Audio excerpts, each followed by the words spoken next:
Okay, at this point in the lecture, I wanted you to watch those first two sports videos. One was actually more of a science video where the crazy Aussies drop the basketball with just a touch of a spin, so you can see what the spin does with the Magnus force. And we're going to look at some other. We're going to look at this Magnus force and then do some actual calculations of Aaron. We're going to look at Aaron Judge's home run and then um, do the schoolhouse calculation and then do what the actual then look at what the actual distance of that home run was. We'll look at what the schoolhouse would tell us, how far he hit the ball, and then because of air effects and everything else, we will see that it didn't go near as far. But that's how they throw. That's how they throw that fantastic stuff. Is they utilize the Magnus force, and in the second video, they talked about it was a little more wonky. It was a little more physicsy. They talked about the different effects of balls. So if you want to bear with me just for a minute here, I'm going to show you some pretty cool stuff here. Alan Nathan, and he's got his trajectory calculator and all this stuff. I'm going to put it here. Statcast.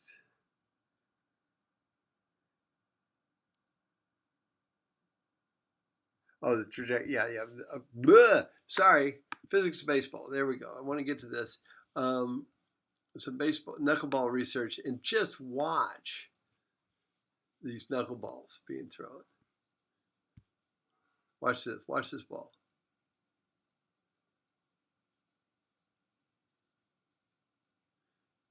Okay.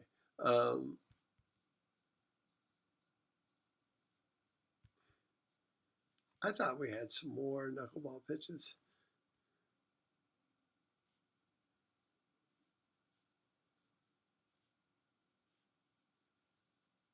I guess not. A.R. Dickey was in the media. Wouldn't tell. I thought he had some more videos. He's got a lot of videos of bats colliding and things like that. So I'm sorry, I'm wasting your time.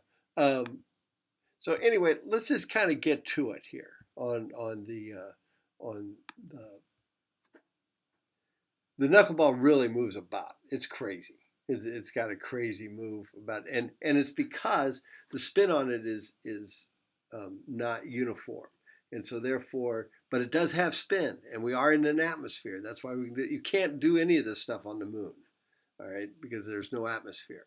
And here's the explaining the why do they curve, and the Magnus force is actually very, very large.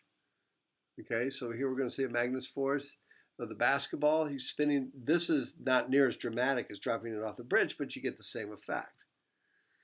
Soccer balls, just as for baseball, for a soccer ball, and here is the Magnus force. Here's the description of the Magnus force. Okay, where C is the coefficient of the ball in the air of the Magnus force, and rho is the density of the air that is traveling through. D is the diameter of the ball. F is the frequency, is the spin, and V is the velocity that is actually thrown. And this will coefficient of 1.2. That's on a soccer ball. On a baseball, it's like 2 to 2.1. That's the density of the air. We'll probably use 1.2 or 1. I like to use 1.3 usually, but 1.2 kilograms per meters cubed. The diameter of the ball for a soccer ball is 0.22 meters.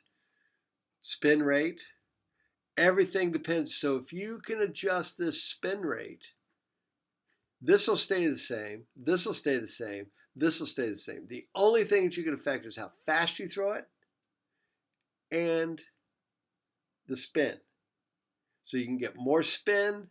If you can get more spin and a lot of velocity, you've got one hell of a pitch because it's going to really, or kick, and because it's really going to turn. Here's a caricature of the Bennett like Beckham thing. So you can see it's got 3.9 newtons when the actual weight of the ball, mg, is only 4.2 newtons. It's almost equal to the weight of the ball.